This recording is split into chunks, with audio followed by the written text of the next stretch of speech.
Chapter 12. At that time, Yeshua went through the grain fields on Shabbat.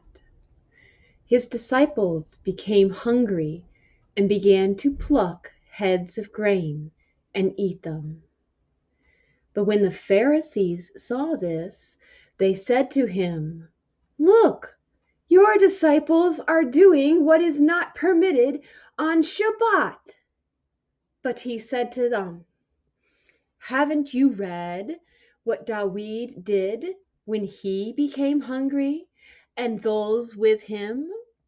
How he entered into the house of God, and they ate the showbread, which was not permitted for him to eat, nor for those with him, but only for the Kohanim?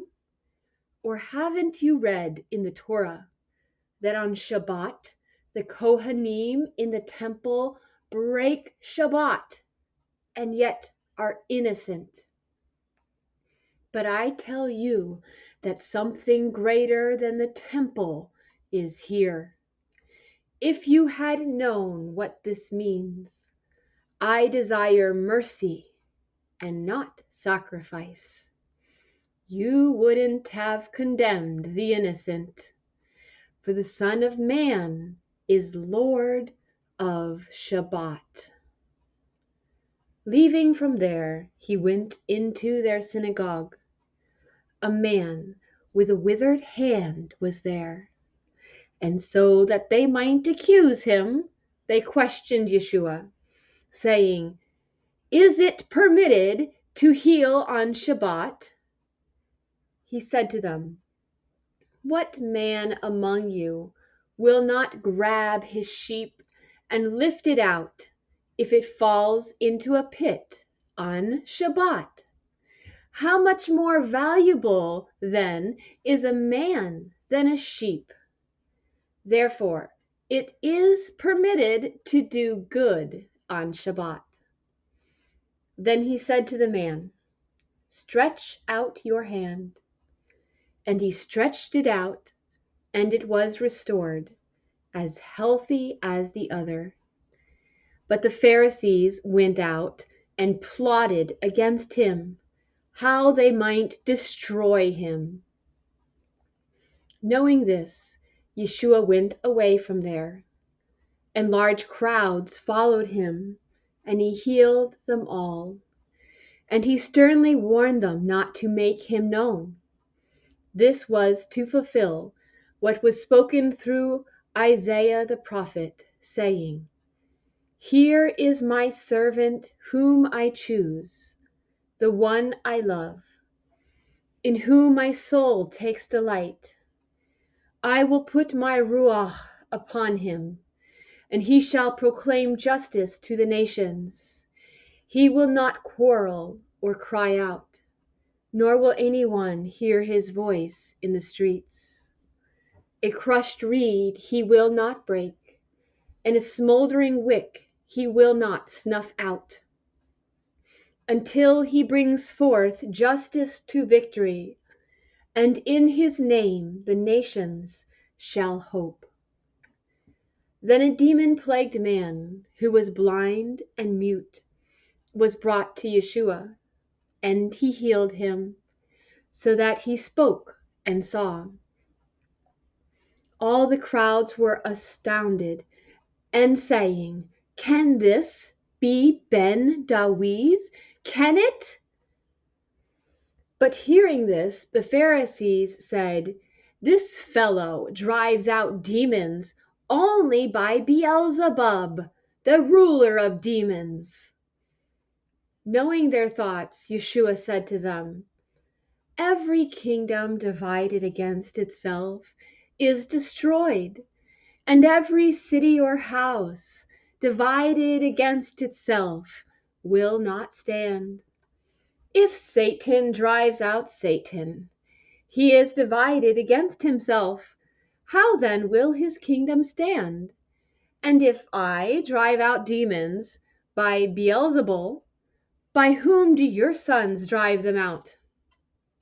For this reason, they will be your judges. But if I drive out demons by the Ruach Elohim, then the kingdom of God has come upon you.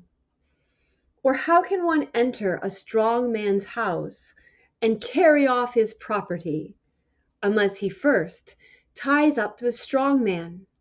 Then he will thoroughly plunder his house.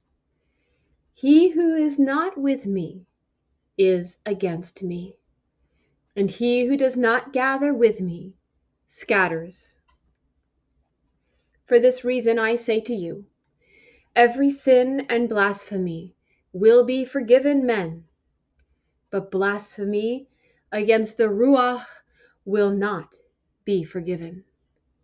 Whoever speaks a word against the Son of Man will be forgiven, but whoever speaks against the Ruach HaKodesh will not be forgiven, neither in this age nor in the one to come.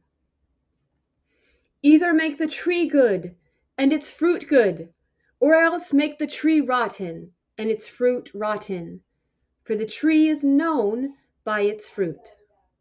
You brood of vipers, how can you who are evil say anything good? For from the overflow of the heart the mouth speaks. The good man from his good treasury brings forth good, and the evil man from his evil treasury brings forth evil. But I tell you that on the day of judgment, men will give account for every careless word they speak. For by your words you will be justified, and by your words you will be condemned. Then some of the Torah scholars and Pharisees answered him, Teacher, we want to see a sign from you. But Yeshua replied to them, An evil and adulterous generation clamors for a sign, yet no sign shall be given to it except the sign of Jonah the prophet. For just as Jonah was in the belly of the great fish for 3 days and 3 nights, so the Son of Man will be in the heart of the earth for 3 days and 3 nights. The men of Nineveh will rise up at the judgment with this generation and condemn it, because they repented at the preaching of Jonah. And behold, something greater than Jonah is here. The queen of the south will rise up at the judgment with this generation and condemn it. For she came from the ends of the earth to hear the wisdom of Solomon. And behold, something greater than Solomon is here. Now when an unclean spirit goes out of a man, it passes through waterless places, looking for rest, and doesn't find it. Then it says, I'll go back to where I came from. And when it comes, it finds the house is vacant, swept clean, and put in order. Then it goes and brings along 7 other spirits, more evil than itself, and they go in and live there. Then that man's last condition becomes worse than the first. So also will it be for this evil generation.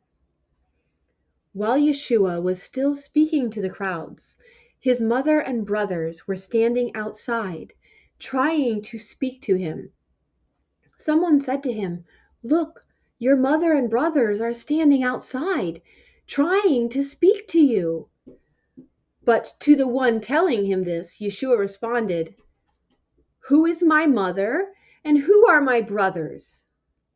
Stretching out his hand towards his disciples, he said, Here are my mother and my brothers.